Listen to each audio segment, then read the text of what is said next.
마켓 이슈 꼽아보겠습니다. 유진투자증권 위워크 프론티어 지점 안상현 차장입니다. 안녕하세요. 안녕하십니까.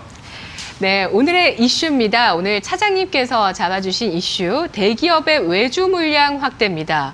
저는 한솔테크닉스가 움직여서 찾아봤더니 이 내용이 있더라고요. 한솔테크닉스가 삼성의 외주 물량을 많이 담당하는 기업인데 많이 클 것이다. 그런 정책이 좀 나오고 있다라고 나오더라고요.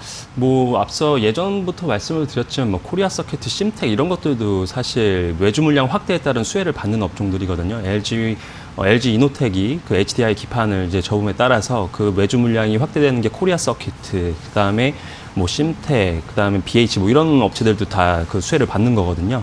그래서 지금 현재 대기업들의 정책은 비수익성 자산은 외주화하고 수익성 자산만 가져가겠다, 이런 지금 그런 관건을 가지고 있는 상황입니다. 삼성도 마찬가지로 후공정도 지금 대부분의 외주화를 지금 이어나가고 있기 때문에 그런 외주화에 있어서 최근에 굉장히 수혜를 받았던 게 네페스, LB세미콘, 테스나 이런 업체들이 외주 물량 확대에 따른 그런 수혜를 얻었고요. 그다음에 네. 핸드셋 업체 쪽에서도 지금 중국 쪽에 외주화를 계속 줘가지고 ODM 쪽으로 가려고 하는 그런 움직임도 현재 많이 있는 그런 상황이거든요. 그래서 대기업들이 지속적으로 외주화를 많이 주고 있다라고 좀 보시면 좋을 것 같아요. 그래서 이번에는 또 그 삼성 쪽에서 그 OLED TV 쪽으로 해서 원래 중국 쪽에 파워 세트라든지 이런 것들도 있었는데 이런 파워 서플라이먼트 같은 것들도 중국에서 다 없애고 이거를 다 외주화를 주겠다에 따라서 말씀해 주신 것과 같이 한솔테크닉스도 약간의 수혜를 받는다라고 보시면 좋을 것 같아요.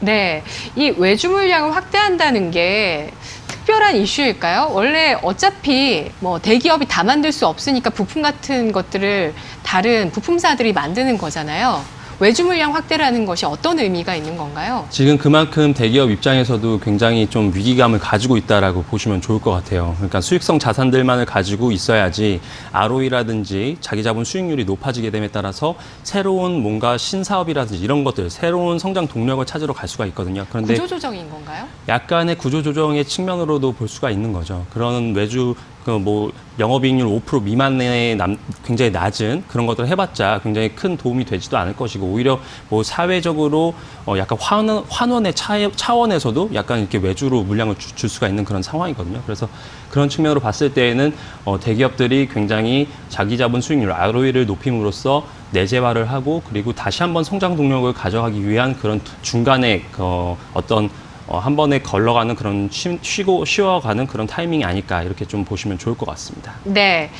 자, 삼성이 내부적으로 하고 있던 것들도 점차 외주 기업에게 주는 물량들이 늘어날 것이다라는 건데요. 어떤 그런 좋은 노른자를 가져가는 기업이 있는지 관심주 알아볼게요. 아무래도 원래는 이제 삼성 전자 같은 경우에도 이 삼성 디스플레이 쪽에서 이제 파워를 담당하는 TV의 전원 부분을 담당하던 업체들이 국내에도 조금 있었어요. 그러나 굉장히 크게 뭐 마진이 많이 남거나 그런 건 아니었고 한 5% 정도 남는 그런 업체들이었는데 대부분의 삼성전자의 그 외주 이런 파워를 담당하고 있던 것들이 중국에 공장이 위치를 하고 있었거든요. 그런데 중국 내에서도 굉장히 지금 시장이 안 좋다 보니까 거기서도 굉장히 세트가 많이 나가지가 않게 되는 거죠. 그래서 중국을 클로즈하고 지금 베트남 쪽에다가 이미 가지고 있는 업체들에게 이 물량을 넘겨주게 되는 겁니다. 그 중에서 가장 독보적으로 보이는 게 이제 한솔테크닉스, 그 다음에 보이는 게 동양 EMP가 좀 가장 눈에 띄고 있습니다. 그 전에도 굉장히 삼성 쪽에 협업 업체로서 굉장히 큰 부분을 담당하고 있었고, 그 중에서 오늘 제가 가져온 종목은 한솔테크닉스고요. 그 TV 파워 부분 호조로 인해서 10년 내 최대 분기 실적을 이뤄갈 것으로 좀 보이고 있고요. 2019년 연결 매출액이 9,723억 원에 영업이익이 317억 원 정도 되고 있습니다.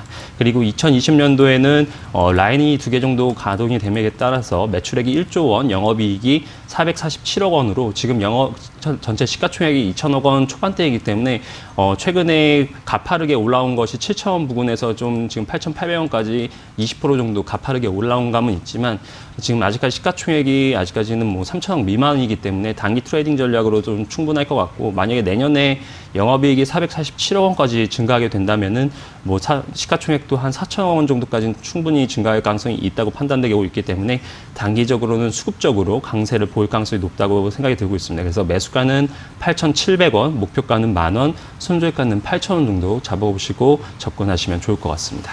네, 알겠습니다. 가전용 파워보드를 생산하고 있는 한솔테크닉스, 삼성전자의 휴대폰 EMS 사업에도 진출을 해 놓은 모습인데요. 올해 이어서 내년까지 사상 최대 실적 예상이 되고 있습니다. 분석 잘 들었습니다.